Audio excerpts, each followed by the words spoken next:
If you caught the press conference of Atlanta District Attorney Paul Howard announcing, among others, a felony murder charge against Officer Garrett Rolfe in the Rayshard Brooks Wendy's shooting case, there are infinite angles you could take in deconstructing the BS. The logic was totally inconsistent and selective. Rolfe supposedly said, "I got him," after shooting Brooks, so we know the cop was proud of this supposed murder. Under the law, an excited utterance is considered as highly reliable. At the time that the shot was fired, the utterance made by Officer Rolfe was, "I got him." But that's the only excited utterance that matters. We're just going to ignore the excited utterances Rolfe made while trying to keep Brooks alive. Keep breathing, Mr. Brooks, keep breathing for me. The DA preposterously says that Brooks never presented a threat. Mr. Brooks never presented himself as a threat. Never mind the fact that just 2 weeks ago, this same DA said, yes, unequivocally, a taser is a deadly weapon. Aggravated assault, and this is for pointing a taser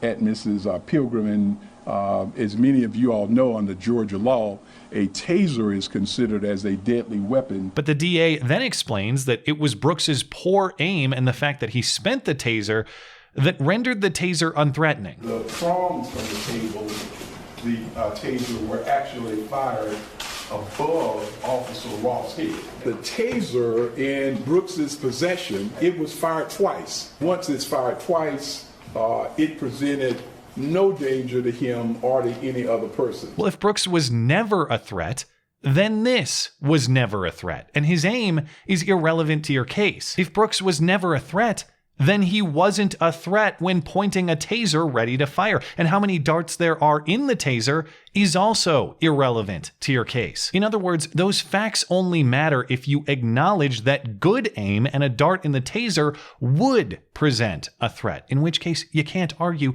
that Brooks never presented a threat. He was aiming and he had a dart. You have to pick one. But the DA says, doesn't matter, you can't fire a taser at someone who's running away anyway. The City of Atlanta SOPs, in fact, prohibit officers from firing tasers at someone who is running away. So you certainly can't fire a gun, a handgun, at someone who is running away. Well, why not? Why can't the cops do that? We've already established that firing a taser is never a threat. If there's no threat, then why can't the cops just fire a taser whenever they damn well please? Why can't they just prank tase random people on the street? And regardless, on the murder charge, we're not prosecuting Rolfe for violating Atlanta Police Department policies. We're prosecuting Rolfe for violating the law. At least that's the claim. And it's not the running away part that justified the use of force against Brooks. It was Brooks's attack on the cops that did that. You can't attack the cops and then claim immunity on a moment's notice simply by turning your back. And since the DA invites the gun comparison, let's follow that logic. By this reasoning,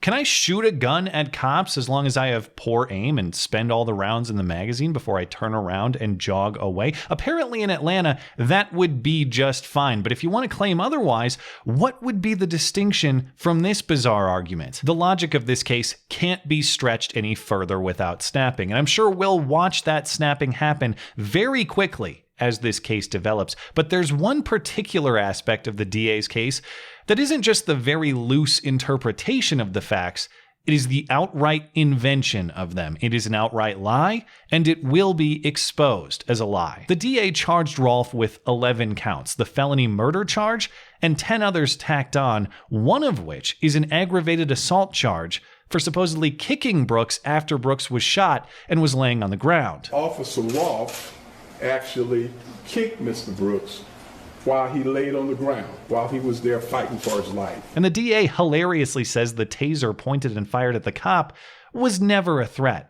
But the shoes the cop was wearing clearly are. Those present the potential for serious bodily injury. Those are assault shoes. This kicking claim is an odd one, considering how much footage of this incident exists. You can see multiple angles of everything that happened. There's body cam footage, there's dash cam footage, there's surveillance footage, there's cell phone footage from witnesses. How had nobody noticed or spoken of this kicking until the DA announced it? And since he's seen it on video, he says, it's also odd that the DA isn't showing us that video. His only evidence is a video still frame. The possible sentence for kicking Mr. Brooks is from 1 to 20 years.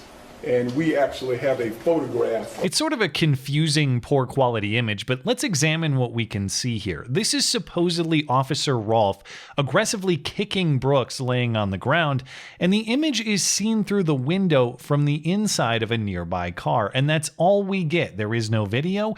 It's just a cherry-picked still frame from a video taken from a suboptimal perspective relative to all the other higher quality available footage of the incident. If this is the best evidence he can provide, given all the other higher quality evidence we know exists, we should start wondering. And so I did start wondering, and I asked on Twitter if anyone has actually seen the video from this perspective that is the source of the still frame. Unsurprisingly, nobody has. That is, of course, deliberate. But a few of you were able to point me in the right direction to the Wendy's surveillance footage, where you can see exactly what happens in that moment from a different angle. It happens right after the shooting. Brooks is downed, and Rolfe is rushing up to him to secure him. It's hard to see in detail due to the low resolution and the car obstructing some of the view, but Rolfe approaches Brooks and hops over him before apprehending him. It's hard to see Brooks's orientation here, but it's likely that Rolfe is simply rolling Brooks over to secure him and possibly to check his wounds. As far as what gives Rolfe's arms that aggressive swinging look from the still frame,